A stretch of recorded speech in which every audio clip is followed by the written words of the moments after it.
shortly. But we first want to get to another big issue. And it's all about who's got the bigger butt. Oh, yeah. Who's got the bigger butt? The tweeter-in-chief mocked North Korea's Kim Jong-un yesterday, saying that the nuclear button on his desk is much bigger and more powerful, and his works. Is this kind of a crazy game we're playing? You know, Trump needs to be medicated and hospitalized at this point, or he is going to just kill all of us.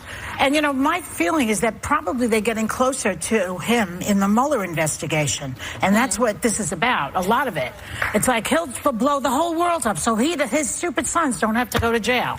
I mean, I just keep on wondering, you know, is there some sort of theory here? Is there some sort of strategy that he's using? Because if truly he is just playing a game of chicken with a dictator in North Korea, we really are in trouble. I mean, people are talking about the 25th Amendment, and they're saying he's just not mentally fit to be the president. And I think if you're doing this, I mean, is there a mental fitness problem? We all know the ramifications of nuclear war.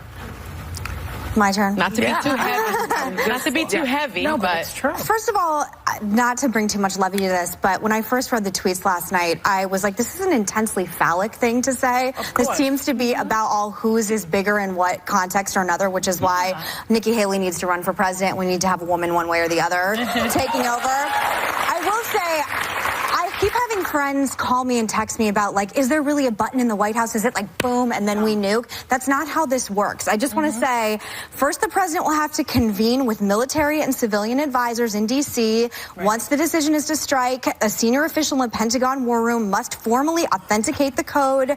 Then the launch crew takes over. There's a whole set of checks and balances. So while we're all paranoid, wait, I see something. But I think you may have. Your button may be bigger, Whoopi. I got a big button. I got a big button. And you know what my button does? Nothing. Did it light up?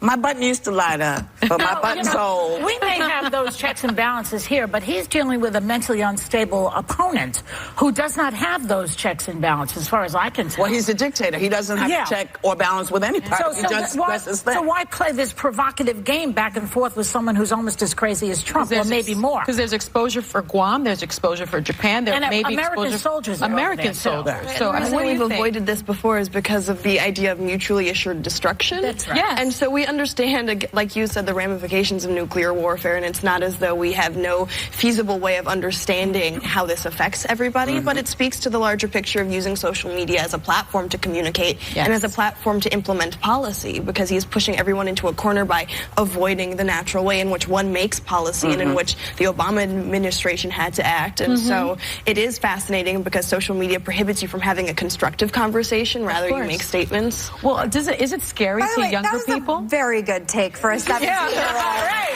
I mean, very good take.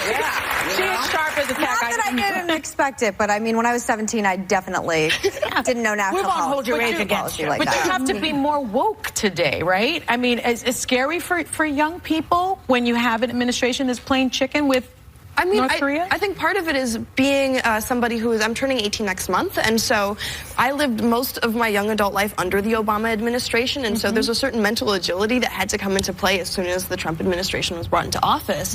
Because there's an emergency to what is happening, and understanding that these policies that are being implemented will affect us, and healthcare affects us so directly. But where are all of these other states. Where are the people in power besides Trump? Where is the Republican Party right now, who has all the power in the world to do something about this man? I mean, what do they need, a launch to convince them? What is it that will do it? I think my question is, what do you want him impeached right this second? Because I want him out of office when we immediately. But when we were speaking, no matter how they do it, I don't know how they're going to do it. Maybe the 25th Amendment, maybe that. So for the Republicans that watch this show, and there are Republicans that watch this show. Are you sure? I'm 1,000. Yes, there are. And actually, like, I know it's like a funny joke, but this is The View, and we have different views, and Republicans have a place at this table as well. And part of what's going on, thank you very much. And the one thing I will say. Not for nothing, but we've always known that. Yes. That's why we look for you. But go ahead. Let him finish the thought. Hold on, let me just clarify. I'm talking about the people in power, the Republicans in power. I'm not talking about people who are Republican.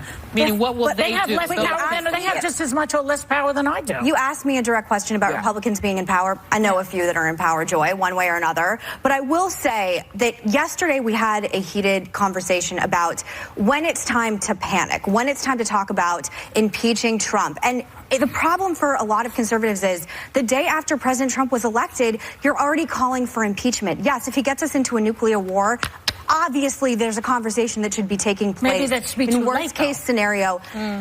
He has a core base of supporters, whether you like it or not. Clearly you don't like it. And his approval rating is the exact same place today that it was when he was elected president, with his core base of supporters. So this is a country that's being ruled by the minority.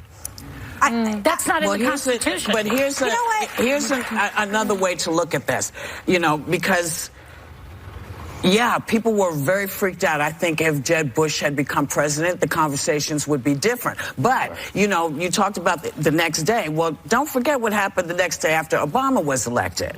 Mitch McConnell came out and said, we're not going to do anything. We're not giving him any help. Literally, just like that. He's going to be a one-term president. So the rhetoric sucks whoever it is. I wasn't calling for Obama to be impeached. No, you weren't, but they kind of were, and they were from the time the idea that he wasn't an American was floated. That's all we heard. I never said that. No, I know you didn't say like that. But I'm not saying you've done it, just like you didn't say Joy did. But I'm just saying that this idea that people are panicking is quite real, because it's been a long time for folks, I think. Go ahead.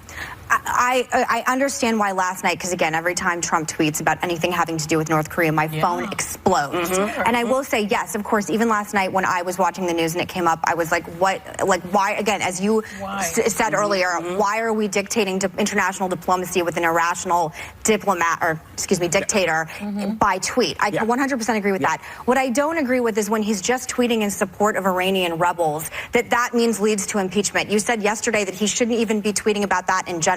So we have to be judicious and intellectually responsible about when you're talking about when it is DEFCON 1 versus when it's just policy you disagree with. DEFCON 1 now? I know you said that there's a system of checks and balances, but these people that he is meeting with or will be meeting with, those are his people, right? Can I ask you a question then? Okay, so he gets impeached. Everybody here comfortable with Mike Pence as president? More comfortable. Are you comfortable with Mike Pence as president? That's what I think about Mike Pence. I think See, there's booing, and this is the problem. Is like there is no good Republican. Here's the thing with Mike Pence. Mike Pence, his policies, his personality suck. But I do not believe that Mike Pence will get reelected. He has zero charisma. I'd be comfortable with your dad sitting near the button. Yeah. Well, and he's a Republican. Can I actually bring you into this? Because I'm curious. You're 17, correct? Yeah. You're obviously incredibly politically active, engaged. Who do you think is the hope of the country? Like, if you had a politician you would choose? I mean, quite honestly, I don't know if I would choose anyone. So sad. And I think what it comes down to, and I think it speaks to what my generation is looking forward to, is midterms, because what we're now focusing on is who we can appreciate and who can represent us on a more local level. And so in the House and in the Senate, and who can represent us and be our voice there.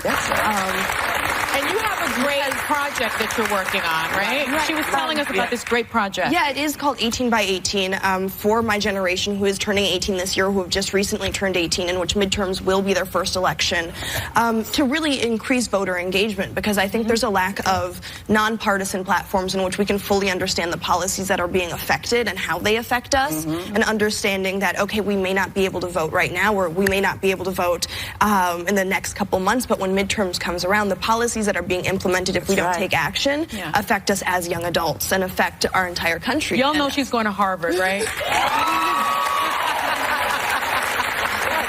What is the problem? Pardon me?